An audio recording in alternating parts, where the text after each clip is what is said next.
அதிரசம் வேறு லெவல். நான் எப்படி செஞ்சேன்னு பார்க்கலாமா? அதிரசம் செய்கிறதுக்கு நான் வந்து ரைஸ் ஃப்ளோர் யூஸ் பண்ண மாட்டேன் கைஸ், நானே செய்வேன். ஸோ அதுதான் இந்த ஸ்வீட்டோட மிகப்பெரிய டைம் கன்சூமிங் ஜாப். எடுத்து சோக் பண்ணி க்ளீன் பண்ணி வச்சு பவுட்ராக்கி, ஓ மை காட். பட் அதிரசம் பண்ணுறதுக்கு நல்லா நினச்சிங்க, ரெசிபி தேவையில்லை. ஓகே, கையில் மேஜிக் இருக்கணும். மேஜிக் இருந்தால் போதும், அதிரசம் சூப்பராக வரும். அது ஒன் ஆஃப் த சவுத் இந்தியாவில் தீபாவளிக்கு அதிரசம் சாப்பிட்லன்னா வேறு எதுக்கு தான் சாப்பிடுவோம் சொல்லுங்கள்?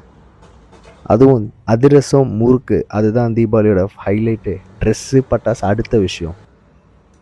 மேக்ஸிமம் முடிஞ்சிருச்சு. ஸோ இதை செஞ்சு ஒரு 2-3 days டார்க் ரூமில் வச்சிட்டா போதும். அவ்வளோதான், பெரிய இன்க்ரீடியண்ட்லாம் இல்லை. அதிரசம் யார் யாருக்கு பிடிக்கணும் கமெண்ட் பண்ணுங்கள். 2வது வீடியோவில் பாருங்கள் எப்படி இருக்குது அதிரசம் ஆஃப்டர் 2 days.